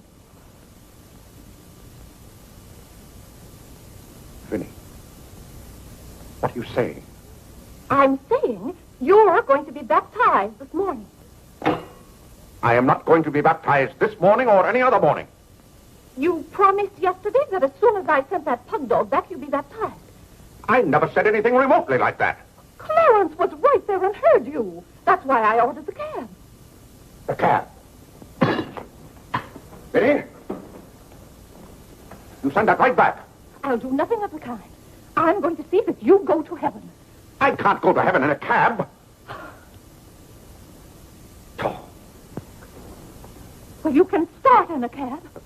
I'm not sure they'll ever let you into heaven, but I know they won't unless you're baptized. They can't keep me out of heaven on a technicality. Claire, stop quibbling. You may as well face it. You've got to make your peace with God. Until you stirred him up, I had no trouble with God. Harlan, Whitney, come get your Sunday hats.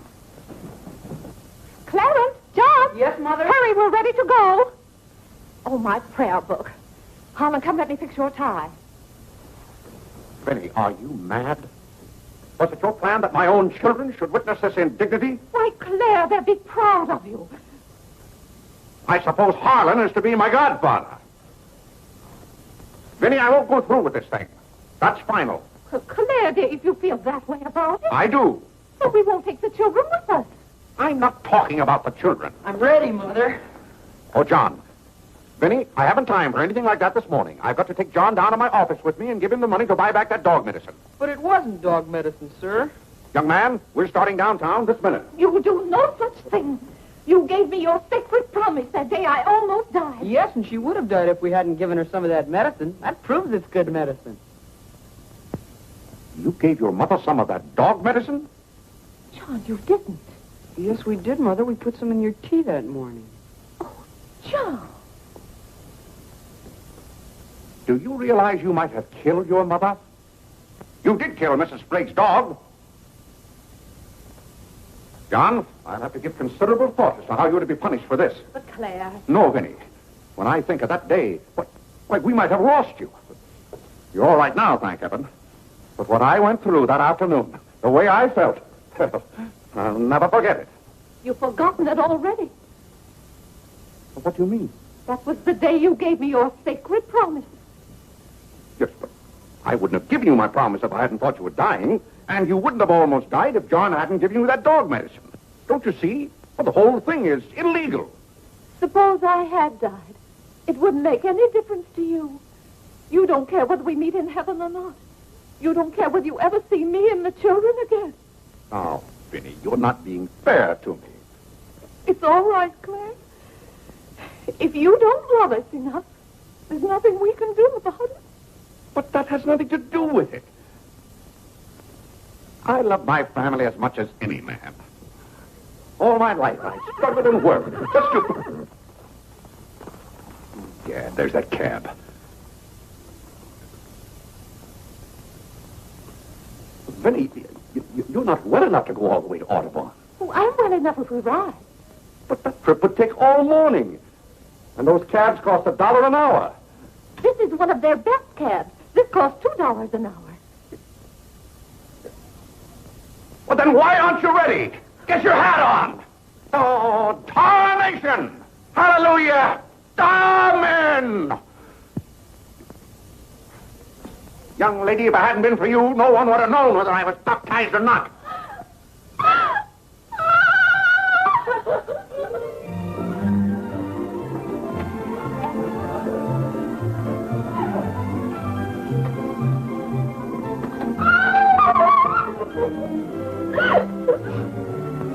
Oh, Gad! Good morning, Mr. Day. You're going to the office? No. I'm going to be baptized.